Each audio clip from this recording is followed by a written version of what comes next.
Bwana Yesu asifiwe na wakaribisha watu wote. Karibuni katika kipindi kizuri The Mercy Hour, kila siku kuanzia saa 1 mpaka saa 2 kamili ya usiku.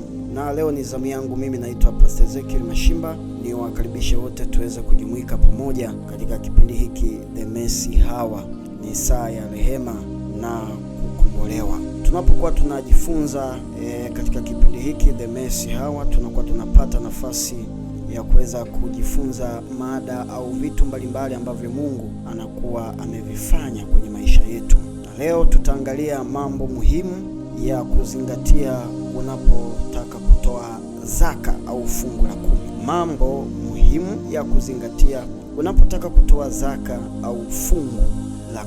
Yapo mambo mengi, lakini leo tutaanza kwa hatua ili tuweze kupata vizuri uelewa mpana kuhusiana na utoaji wa fungu la 10 au zaka kwa kipindi hiki tulicho nacho. Na kabla hatujaendelea, basi naomba nimwalike Mungu pamoja nasi katika kipindi hiki. Baba, tunakushukuru, asante kwa neema yako na baraka zako ambazo umetupa siku ya leo, na tunapoenda kujifunza katika kipindi hiki The Mercy Hour. Kwa yote yule ambaye anatusikiliza, aliyoko Tanzania, aliyoko nje ya Tanzania, Mungu kampe uelewa wa kuelewa, lakini zaidi ya yote ukampe ufahamu wa kutenda anapolisikia neno lako, akayaishi maagizo yako sawasawa na mapenzi yako. Katika jina la Yesu Kristo, Mungu aliye hai, nitie nguvu, ninene maneno yako kwa utukufu wako Bwana Yesu. Nisitumie akili zangu, bali neema yako ya pamoja nami, katika jina la Yesu. Sema amina mahali popote ulipo. Basi leo tutaanza kuangazia somo jipya kabisa ambalo tutakuwa tukitembea nalo siku kadhaa.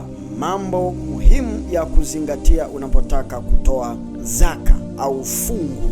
Mambo muhimu ya kuzingatia unapotaka kutoa zaka au fungu la 10. Jambo la kwanza ni maana ya zaka. Jambo la kwanza ni kupata uelewa, ujue maana halisi ya zaka, kwamba zaka ni nini. Hili ndi jambo la kwanza. Kabla hujatoa zaka au fungu la 10, ni vizuri ukaelewa maana halisi ya zaka au fungu la 10. Hilo ni jambo letu la kwanza na tutaliangalia leo, na baadaye tutaangalia jambo la pili. Leo tutaangalia mambo mawili tu. Hili jambo la kwanza, maana ya fungu la 10, lakini pia tutaangalia na jambo la pili baadaye kidogo. Maana ya zaka au fungu la 10 ni mambo muhimu ya kuzingatia kabla hujatoa zaka au fungu la 10. Nianze kwa kusema zaka sio sadaka wala mchango wa hiari ambao mtu anaweza kutoa tu akajisikia kwamba natamani nitoe. Hapana. Zaka ni gawio la share ambayo mtu anampa Mungu kwenye kipato chake. Kuwa wanaotoa gawio, kuna ambao wanatoa gawio la 10%, kuna ambao wamejiwekea kutoa gawio la 20%, wengine 50%, wengine 70%, wengine 80%, kadri Mungu ambavyo ameweka agano naye. Kwa zaka ni gawio au share ambayo unaamua kumtolea Mungu baada ya kupata kipato chako, baada ya kupata mali zako, baada ya kupata mavuno, baada ya kupata fedha, unaamua kutoa gawio, ni share. Kwa hiyo zaka si sadaka wala mchango wa harusi wa hiari kwamba unajisikia tu kutoa. Hapana, ni mfumo ambao Mungu ameuweka kwa ajili ya kufanya kazi yake. Naomba tuingie ndani kidogo tuweze kuona kibiblia. Zaka kibiblia ni sehemu ya mali au mapato ya 10% ambayo mtu hutoa kwa Mungu kama ishara ya utii, shukrani na kutambua kwamba Mungu ndiye chanzo cha kila kitu. Kwa tunaona kumbe kibiblia zaka ni sehemu ya ile mali ambayo Mungu amekupatia, ya ile mali ambayo Mungu amekujalia kuipata. Umepata mshahara wako, ulikuwa na mifugo yako imejifungua, imezaa, mifugo imezaa. Ulikuwa na kilimo, umelima mahindi, umevuna mazao. Ulikuwa umeenda kuchimba dhahabu, umepata dhahabu, umeuza, umepata fedha, unaamua kutoa 10%. Mungu akaweka utaratibu wa share ya 10% kwa kila kipato unachokipata uweze kumtolea yeye, ili kudhihirisha au ishara ya utii kwake, shukrani na kutambua kwamba yeye ndiye chanzo cha hicho ambacho umekitoa. Kwa hiyo katika mambo muhimu ya kuzingatia katika utoaji wa zaka, jambo la kwanza ni ujue maana ya zaka. Zaka hautoi tu kama kumpa mchungaji ofa. Haumpi mchungaji ofa. Zaka unatoa kama wajibu wako kwa Mungu. Kwa hiyo zaka hutoi kwa mchungaji, unatoa kwa Mungu, na Mungu ameweka wawakilishi wake duniani ambao wapo kwa niaba yake, mawakili waaminifu wenye siri zake. Ndio hawa wachungaji ambao wanatulea, wanatutunza. Hao ndio wanastahili kupokea zaka.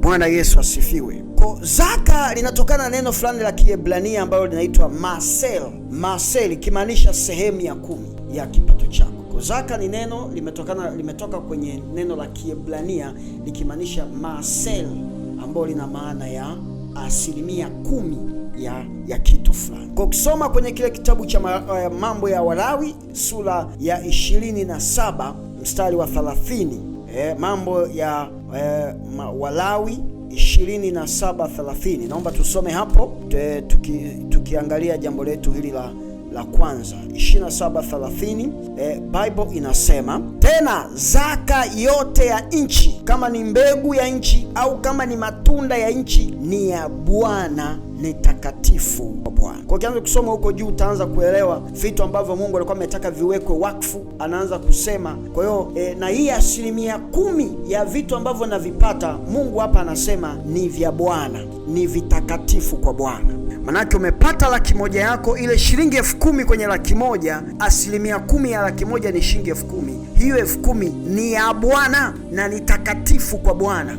Manake hiyo ni ya Bwana, ni ya Mungu. Kuonyesha utii, kuonyesha unyenyekevu, kwamba unatambua aliyekupa hiyo 100,000 ni Mungu. Unaamua kumrudishia, unatoa share, gawio kwa Mungu. Kwa wale ambao mnaweka faida, mnaweka akiba benki, mnaweza jua mambo ya share na gawio, unaweza kuelewa.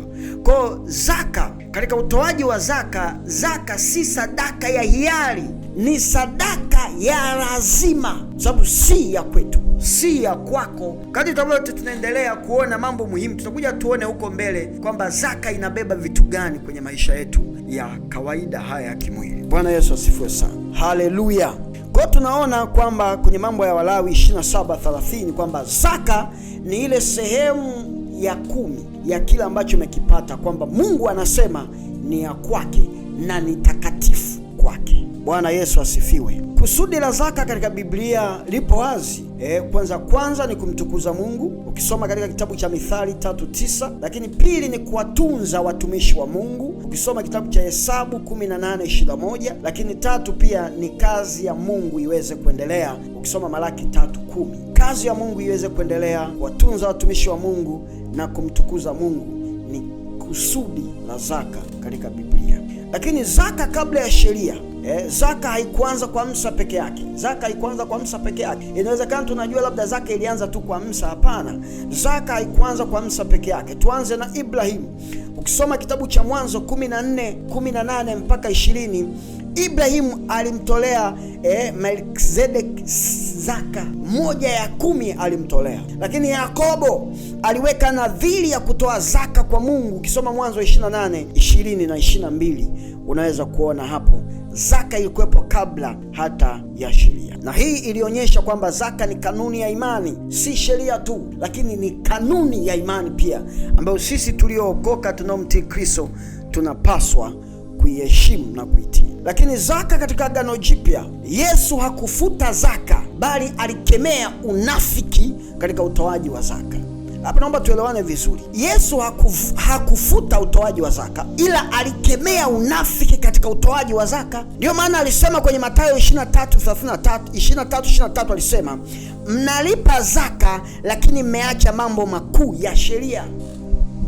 Kwamba zaka mnalipa ila mnaacha mambo ya kuu kwa sheria. Kwa sababu mwanzo nimesema zaka maana yake kibiblia ni ishara ya kuonyesha utii, upendo, unyenyekevu na kutambua uwepo wa Mungu kwenye kile ulichokipata. Kwa haishi tu kwenye sheria, bali inakuja kama ni kanuni ya kiroho ambayo watu tuliookoka tunapaswa kuishi na kuitendea na kutembea nayo na kuiheshimu na kuipenda, kwa sababu tunatambua aliyenipa milioni 1 ni Mungu, natoa gawio au share kwa aliyenipatia. Bwana Yesu asifiwe. Paulo alisisitiza kanuni ya kuwategemeza watumishi wa Injili Ukisoma ile Wakorintho wa kwanza 9:13 na 14, kwa Paulo alisisitiza kanuni ya kuwategemeza watumishi wa Injili.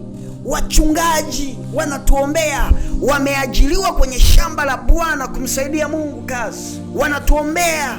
Ukisoma wakati yale makabila 12, Mungu akaamuru kabila la Lawi libaki madhabahuni kwa ajili ya kufukizia uvumba. Makabila mengine wakaruhusiwa kufanya shughuli zingine, lakini Lawi akazuiliwa abaki madhabahuni kwa ajili ya kazi ya Bwana. Na wengine wakaamuriwa walete ile 1/10 ya vitu wanavyovipata mezani mwa Bwana, ili Lawi asifanye jambo lolote, abaki anafukizia nini? Uvumba. Manake Paulo anaposisitiza kanuni ya kuwategemeza watumishi wa Mungu kwenye Wakorintho wa kwanza 9:13-14, anamaanisha kwamba hawa watu wameajiriwa kwa kazi hiyo ya kuwatumikia watu, kuwaombea mahitaji yao, kuleta uwepo wa Mungu kwenye madhabahu. Kwa lazima tuwatunze, lazima tuwahudumie kwa kutoa zaka, ile 10% ya Mungu. Kwa ile unapotoa 10% ya fedha zako, ya mifugo yako, ya mazao yako, hautoi kwa mchungaji, unatoa kwa Mungu. Lakini mchungaji amesimama kwa niaba ya Mungu, kwa sababu Mungu ndiye bosi wake aliyemweka pale. Bwana Yesu asifiwe. Haleluya. Nitagusia tu haraka baraka za zaka, afu tumalizie na kipengele cha pili. Mungu anaunganisha zaka na baraka. Yaani unapozungumza habari ya baraka, hauwezi kuitofautisha na zaka. Zaka imeunganishwa na baraka. Malaki 3:10 Biblia inasema, nijaribuni kwa hayo, nitafungua madirisha ya mbinguni. Katika vitu ambavyo Mungu ameruhusu katika ulimwengu wa roho na ulimwengu wa mwili tumjaribu ni kwenye kutoa zaka.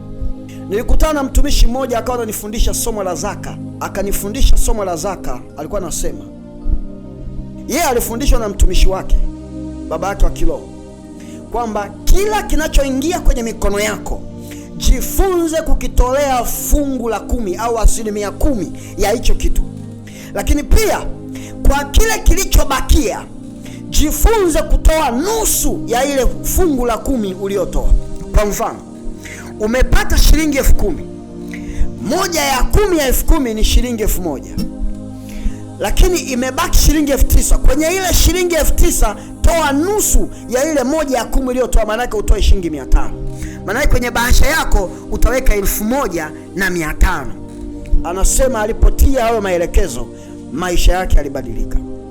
Nini ninachotaka kumaanisha? Kwamba Mungu hufungua milango ya baraka pale ambapo tunaachilia zaka kwa uaminifu, tunaachilia zaka kwa kumaanisha, tunaachilia zaka kwa uaminifu, kwa upendo, kwa hiari.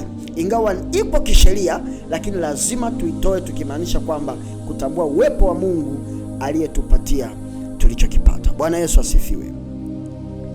Lakini baraka si fedha tu. Kuna amani, kuna ulinzi, nidhamu ya moyo, uaminifu. Inawezekana vitu vinatapanywa mbalimbali, lakini tunapokuwa tunatoa zaka, baraka ya ulinzi, baraka ya amani, nidhamu ya moyo wa kumpenda Mungu, uaminifu unaongezeka kwenye maisha yetu, kwa sababu Mungu anaona ni waaminifu kwenye kutoa gawio au share ambayo Mungu anataka tuweze kuitoa. Bwana Yesu asifiwe. Kwa hiyo katika somo letu ambalo tunalianza leo, kwamba mambo muhimu ya kuzingatia unapotaka kutoa zaka. Jambo la kwanza, tuone maana ya zaka, na tumeiona. Tumesema zaka si sadaka wala mchango. Zaka ni gawio au share ambayo mtu anampa Mungu kwenye kipato chake. Kuna ambao wanatoa 10% nilivyosema, wengine 20 na kuendelea. Je, unaamini Mungu ana share kwenye uchumi wako? Unaamini Mungu ana share kwenye mifugo, kwenye mazao yako? Unaamini kile ulichokipata ni Mungu amekupatia, unatoa 10% kwenye hicho Mungu alichokupatia? Hilo ni jambo la kwanza. Leo tumalizie jambo la pili katika mambo muhimu. Toa zaka kwa kuhani wako. Toa zaka kwa kuhani wako. Zaka hutoi tu barabarani, toa zaka kwa kuhani wako. Kabila la Lawi waliambiwa wabaki madhabahuni kwa ajili ya kuhudumia makabila yaliyobaki 11. Kwa hiyo kuhani wako kama baba yako wa kiroho yupo kwenye madhabahu kwa ajili ya kukuombea wewe, kwa ajili ya kuombea milango yako ya baraka, kukuepusha na mabaya. Anakusaidia, anakesha na kuombea. Inawezekana kuna ajali ilipangwa ikupate, kupitia maombi yake ajali haijakupata. Haijakupata si kwa sababu wewe ni mtakatifu sana, haijakupata kwa sababu kuna mtu analia kila siku akikuombea. Ndiyo maana milango ya baraka inafanyaje? Inafungua. Kwa hiyo toa zaka yako kwa kuhani wako. Kisheria, ikiwa muhusika hayupo, anayestahili kupokea share ni mtoto au mlisi. Hapa nazungumzia kisheria, kwa sheria zetu za Tanzania, kwa sheria hata zingine, kwa sababu sheria ambazo tupo wanasheria wanashare sheria almost dunia nzima. Sheria zinakuwa zinafuatana kwa kulifaa matukio mbalimbali ambayo hayawahi kutokea. Bwana Yesu asifiwe.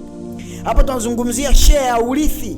Mzazi anapokuwa ana mali, ana fedha, ana dhahabu, ana akiba, anapofariki anayetakiwa kurithi ni mtoto aliyemzaa. Anapokuwa hayupo, anayetakiwa kumiliki ni yule ambaye ameainishwa kisheria kwamba huyu ndio anatakiwa kupokea. Kwa kisheria, ikiwa muhusika hayupo, anayestahili kupokea share, Mungu ndio anayepokea zaka. Bwana Yesu asifiwe. Ni mtoto au mrithi. Na kwenye Bible Mungu amemchagua Lawi, kuhani, kuwa mrithi wa share zake, ambaye ndiyo nani? Ndiyo mchungaji wako, ndiye baba yako wa kiroho. Amechaguliwa na Mungu kuwa mrithi, amechaguliwa na Mungu kuwa mtoto, ili arisi zile share ambazo Mungu angestahili kuzipata, yeye anatakiwa azipate. Bwana Yesu asifiwe. Tumalizie kusoma kitabu cha Hesabu 18 mstari wa 21. Hesabu 18 mstari wa 21. Hesabu 18 mstari wa 21. Ukiwa na swali, kuna namba inapita hapo, utauliza swali, na kesho tutaendelea tena na mambo mengine muhimu. Leo tumeishia mambo mawili, kesho tutaendelea na mambo mengine tena muhimu. Tuendelee kujifunza taratibu, na kumbuka kipindi chako ni The Messi Hawa, kila siku kutoka hapa Healing Media, kila siku kuanzia saa 1 mpaka saa 2 usiku, na mimi ni Pastor Ezekiel Mashimba. Hesabu 18:21 inasema, na wana wa Lawi nimewapa zaka yote katika Israeli kuwa urithi wao, badala ya huo utumishi wa utumikao, maana ni huo utumishi wa hema ya kukutania. Na wana wa Lawi kuhani nimewapa zaka yote katika Israeli kuwa urithi wao. Hawana mshahara, mshahara wao ni zaka unaotoa wewe, ni fungu la 10 unaotoa wewe, ndio mshahara wao. Mungu amesema hapa, kwa kabila la Lawi walikabidhiwa jukumu la kukaa madhabahuni kwa ajili ya kufukizia uvumba, kuomba, kumtumikia Mungu, kunena mazuri, amani ya nchi, utulivu wa familia. Walipewa jukumu la kukaa kwenye madhabahu ili waweze kunena, na wao urithi wao walikabidhiwa ni zaka ambayo makabila 11 yalitakiwa kuleta madhabahuni. Bwana Yesu asifiwe. Haleluya. Kwa hiyo utaendelea kusoma hapo vizuri uweze kuelewa ni vitu gani ambavyo Mungu aliviachilia hapa kupitia zaka. Kumbuka somo letu linasema mambo muhimu ya kuzingatia unapokuwa unataka kutoa zaka. Mambo muhimu ya kuzingatia unapotaka kutoa zaka. Jambo la kwanza nimesema, lakini lazima utambue maana ya zaka. Lakini jambo la pili, toa zaka kwa kuhani wako. Zaka hutoi tu mahali popote unapojisikia. Toa zaka kwa kuhani wako, baba yako wa kiroho, mahali unapoabudu, mahali unaposali, mahali ulipozaliwa, mahali ambapo wanalia kwa ajili yako, wanaomba kwa ajili yako. Wao hawana mshahara kama ulivyo wewe, hawaendi shambani kama unavyoenda, hawafugi mifugo kama unavyofugwa. Kazi yao waliopewa na Mungu na urithi wao ni zaka, kwa sababu wao kazi yao wanakuombea wewe. Ndiyo urithi pekee waliokabidhiwa na Mungu, zaka, share, gawio ya 1/10 unayotoa. Basi fumba macho nami niweze kuomba kwa ajili ya somo la leo. Baba, ninakutukuza, asante kwa ajili ya somo hili. Tunapoendelea kujifunza habari hizi, naamini Mungu utakuwa pamoja nasi ukitusaidia, tupe kuelewa, tupe kutenda, tupe kuyaishi, katika jina la Yesu, amen. Unaweza endelea kufuatilia The Messi Hawa kupitia Healing Media, subscribe pale, lakini pia fuatilia kila siku, kutakuwa na mafundisho mbalimbali na watumishi wa Mungu mbalimbali wanakuwa wakifundisha masomo mbalimbali. Mimi naitwa Pastor Ezekiel Mashimba. Karibu sana na Mungu akubariki.